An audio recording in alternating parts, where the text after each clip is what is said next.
Yeah, so something that I thought of a name for it this morning because I've been thinking about this for a while. Like, it's one thing about having a smartphone is that I can do stuff with my bank account online. Like, I can log into my bank account online, and it's made it much easier for me to save money, to plan for my money, to manage my money. I mean, it was hard for me. I'm assuming it's hard for a lot of people to like write things down. Write down every purchase and how they paid for it, where they were, that kind of thing. I think that's probably, difficult for a number of people to do, or something they really never like develop that as a skill. But I can do it right on my phone. I can log into my account. I can see I can see what I'm spending, like, down to the penny, right, or what I'm saving down to the penny. Like, I know exactly how much money I have, pretty much all the time. I don't have to like remember it or any of that stuff. Although, I usually have a general idea of how much money I have, that kind of thing. But having online banking and having it available from my smartphone has made it much easier for me to manage my money, much. And again, I mean, I did get this savings account a few months ago, and something that I thought of, and I can transfer money into it from my checking account on my phone. And I thought of this. I was like, what if there were a program that if you had a checking account and you had a savings account and you use your debit card, or as a debit card or a credit card, to buy something, what if the change, like, to the next dollar amount, were automatically put into your savings account? So say that you spent, I don't even want to have to like improvise a number, like how that's going to get me into trouble. Right? I mean, all right. Say that you spent $1.50 on something, right? With this,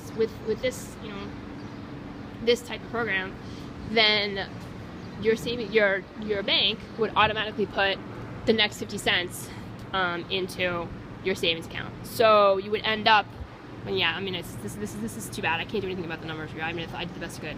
So you end up actually with $2 out of your checking account, but 50 cents of it goes into your savings account.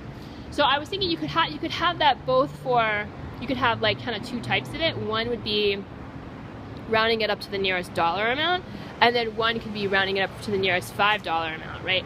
There would be, I think, a couple advantages to it. One is that every time that somebody was using their debit card for something, they would be putting, at least some money into their savings account, which I think would make people feel good.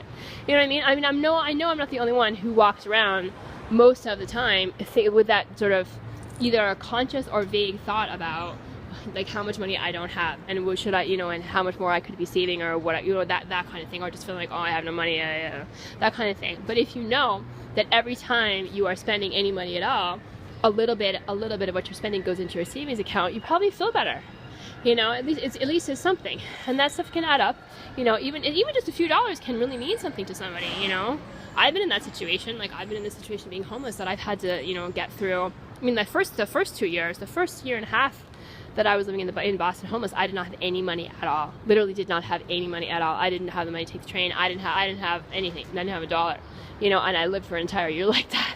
I did, and I just walked everywhere, and just like got clothes from the day shelters and like food and that kind of thing, toiletries. But of course, I was totally dependent on those places and their schedules to be able to do anything. I had food stamps, so that was helpful. Of course, my food stamps have been drastically reduced after getting Social Security, so I can't really use it anymore. But anyway, yeah. So I thought that was kind of an interesting thought, and then this morning I thought of a name for it. It would be save while you spend. The Save While You Spend program. Totally anybody can use that. You can use that. You can definitely use that idea. I think I don't know. I mean, it just seems like, obviously, for people who have more money, that would be the part about, they would be choosing the part of the program that like has it rounded up to the nearest 5 or the nearest 10. Right? And people who are poor, it would just be to the nearest dollar. Like, one thing again is that you're saving some money, and the other thing is also you are always working with whole dollar amounts in your account, like in your checking account, so that you don't have to think about, okay, well, how much is $10 and some change minus another amount and some change, because you always know that not only is your checking account amount like a whole dollar amount, that even when you make a purchase, it will also be a whole dollar amount that is deducted from taken out of your checking account. I don't know, I just thought it was an interesting idea.